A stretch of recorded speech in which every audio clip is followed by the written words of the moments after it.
Praise the Lord. தேவனுக்கு மகிமை உண்டாவதாக.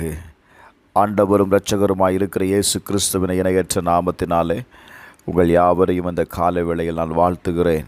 இந்த நாளுக்கான தேவனுடைய வார்த்தை சங்கீதம் 85வது அதிகாரம் 6வது வசனம். உமது ஜனங்கள் உம்மில் மகிழ்ந்திருக்கும்படி நீர் எங்களை திரும்ப உயிர்ப்பிக்க மாட்டீரோ? எனக்கன்பானவர்களே, கர்த்தருடைய வார்த்தையை கவனியுங்கள்.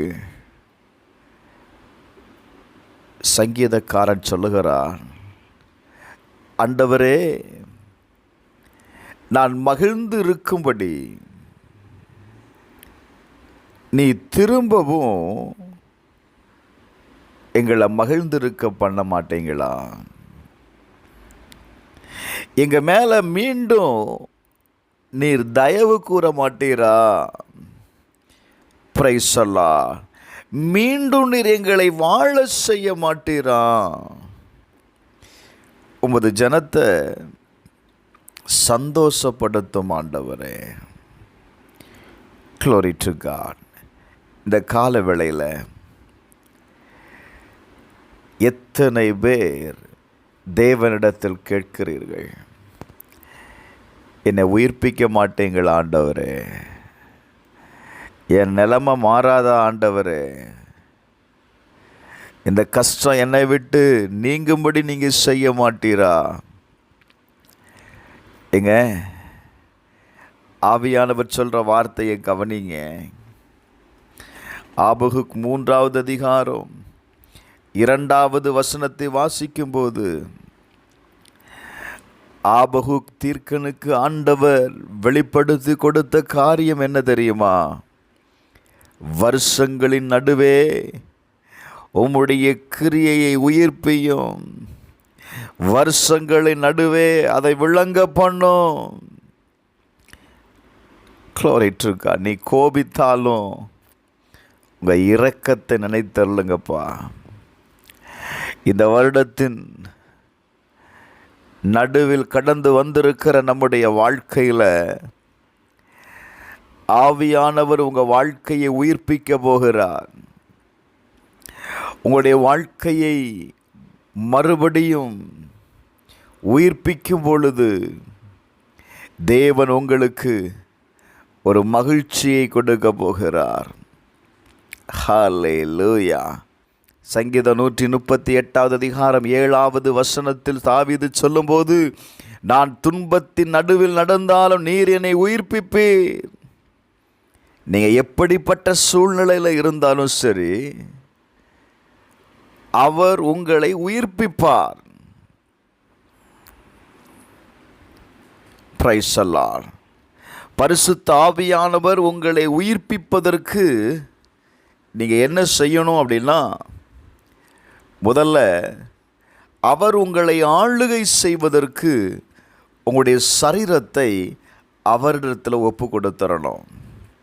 நீங்கள் எந்த காரியத்தில் உயிர்ப்பிக்கப்படணும்னு நீங்கள் விரும்புகிறீங்களோ அந்த காரியத்தை ஆவியானவர் ஆளுகை செய்யும்படி நீங்கள் ஒப்பு கொடுக்கும்போது அவர் உங்களை என்ன செய்கிறார் அப்படின்னா உயிர்ப்பிக்கிறாருங்க. Praise the Lord. வேதம் சொல்லுகிறது, ரோமர் 8வது அதிகாரம் 11வது வசனத்தை வாசித்து பாருங்கள். அன்றியும் இயேசுவை மரித்தோர்ந்து எழுப்பினுடைய ஆவி உங்களில் வாசமாயிருந்தால், கிறிஸ்துவை மரித்தோர்ந்து எழுப்பினவர் உங்களை வாசமாயிருக்கிற தம்முடைய ஆவியினாலே சாவுக்கு ஏதுவான உங்கள் சரீரங்களை உயிர்ப்பிப்பார். ஹல்லேலூயா. இந்த கால வேளையில் நான் சொல்லுவேன், எந்த சூழ்நிலையிலையும் தாவீது சொல்லுகிறார் சங்கீதம் 80:18, உம்மை விட்டு நாங்கள் பின்வாங்கி போக மாட்டோம், எங்களை உயிர்ப்பியும், அப்பொழுது உடைய நாமத்தை தொழுது கொள்ளவே. இன்னைக்கு வாக்கு கொடுங்க, ஆண்டவரே, எந்த சூழ்நிலையிலையும் உம்மை விட்டு நான் பின்வாங்கி போக மாட்டேன் ஆண்டவரே. மாமிசத்துக்கு உட்பட்டு நான் நடக்க மாட்டேன் ஆண்டவரே. பாவத்திற்கு உட்பட்டு நான் நடக்க மாட்டேன் ஆண்டவரே. ஆவியினால் நான் நடத்தப்பட, ஆவியானவர் எனக்குள் வாசம் பண்ணும்படி என்னை அர்ப்பணிக்கிறேன்னு சொல்லுகிற ஒவ்வொருடைய வாழ்க்கையையும் ஆவியானவர் இந்த நாளில் உயிர்ப்பிக்க வல்லமை உடையவராயிருக்கிறார். செபிப்போமா? எங்கள் பரலோக பிதாவே, இயேசுவின் நாமத்தில் செபிக்கிறோம்ப்பா. இந்த கால வேளையில் எங்கள் வாழ்க்கை உயிர்ப்பிக்கப்படட்டும்னு எதிர்பார்க்கிற, ஒப்பு கொடுக்கிற ஒவ்வொருவருக்காக செபிக்கிறேன். இந்த கால வேளையில் அவர்கள் எந்த சூழ்நிலையில் இருந்தாலும் சரி, அந்த நிலையிலிருந்து அவர்களை உயிரடைய செய்யும். உங்கள் வல்லமை உயிர்ப்பிக்கட்டும். உங்கள் உயிர்த்தெழுந்த வல்லமை அவர்களை உயிர்ப்பிக்கட்டும். அவங்களுடைய வாழ்க்கை திரும்பவும் கட்டப்படட்டும். குடும்பங்களில் சமாதானம் உண்டாகட்டும். பரஸ்பர அன்பு உண்டாகட்டும்.